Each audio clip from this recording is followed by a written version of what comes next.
Tax is always a topic that provokes a reaction in most of us. Following the spring budget earlier this year, that seems unlikely to change.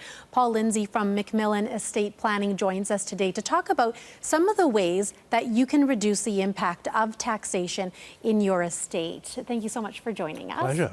Let's start with, perhaps you could start with just recapping the changes that were actually brought about by the budget. Yeah, absolutely. The principal change, Bindu, is in relation to how capital gains are taxed in our estate. Now, historically, personal gains were taxed based on half of that gain being taxable. But post-budget, that number's shot up to 66.6% of the gain being taxed. Now, of course, that is only in relation to a personal gain in excess of $250,000, but notwithstanding, that's a huge jump. Okay, so what can people do to manage or eliminate tax in their estate then? Well, there are still quite a few things that we can do, and I think that's the main point here. There are solutions. We still need to be making sure we're using our tax-free savings account. We also have our principal residence exemption, so if we sell our house in our lifetime or if it goes through our estate when we die, there's no tax on that.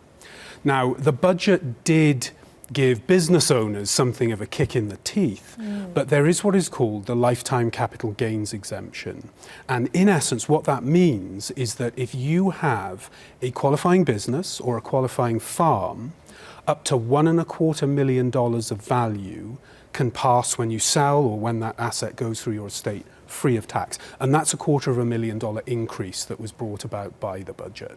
Okay, so you did mention the businesses there then, in particular, that might be affected. So is there anything specific that a business owner can do? Yeah, there's a strategy called an estate freeze. So essentially what we do is we crystallize the value of that business in our estate for tax purposes.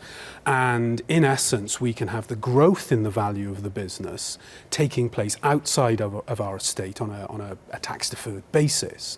Now, I talked about that lifetime exemption. If the business qualifies, we could be looking at our spouse, at our children, at our grandchildren, all benefiting from that $1.25 million of sort of tax-exempt growth, if you will. So that can be really advantageous.